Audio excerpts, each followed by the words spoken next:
Dahisar Shukla compound प्रकरणाला आता मोठी गती आलेली पाहायला मिळते। आमदार मनीषा चौधरींनी अधिवेशनामध्ये मुद्दा मांडलाय। सरकारने विशेष एसआयटी नेमण्याचा निर्णय घेतलेला आहे। 2 महिन्याच्या आत अहवाल सादर करण्याचे आदेश देण्यात आले।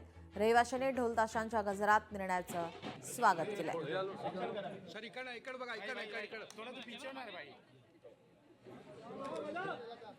2 महिन्यात एसआयटीच्या माध्यमातून सर्व चौकशी करून दोषींवरती कारवाई करण्याचं आश्वासन दिलं गेलं आहे। बाकीचे जे घर आहेत ते निर्णय होईपर्यंत कुठल्याही झोपडीला हात लावता येणार नाही अशा प्रकारचा आदेश दिला आहे।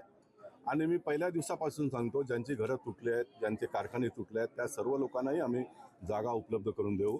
मला असं वाटतं का पहिली लढाई महाराष्ट्र विधानसभेच्या माध्यमातून आम्ही जिंकलोय आणि 2 महिन्याच्या आत 2 महिन्याचा वेळ दिला असला तरी 2 महिन्याच्या आत एसआयटीच्या माध्यमातून सर्व जे वास्तविकता आहे ते आम्ही रेकॉर्डवर आणू आणि शुक्ला कंपाऊंडच्या शेवटच्या व्यक्तीला जोपर्यंत आम्ही न्याय देत नाही तोपर्यंत हा विषय माझ्यासाठी संपलेला नाही। लक्ष्यवेदी में शुक्ला कंपाउंड का विषय जो उठाया है उस विषय के माध्यम से हम सबको आस मिली है और जब तक मीटिंग एसआईटी की बैठक जब तक होगी तब तक त्वरित कार्रवाई का रोकने के लिए आदेश ऐसा दिया गया है।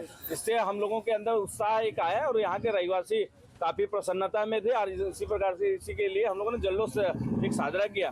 आज महाराष्ट्र शासनाने याच्यावरती निर्णय दिला की 60 दिवसांमध्ये याची सखोल चौकशी करून या व्यावसायिक गाळेधारकांना आणि नागरिकांना न्याय दिला जाईल अशा प्रकारची भूमिका ही आज महाराष्ट्र शासनाच्या वतीनं करण्यात आलेली आहे आणि याचा आनंद साजरा करण्यासाठी आम्ही सगळे या ठिकाणी उपस्थित होतो।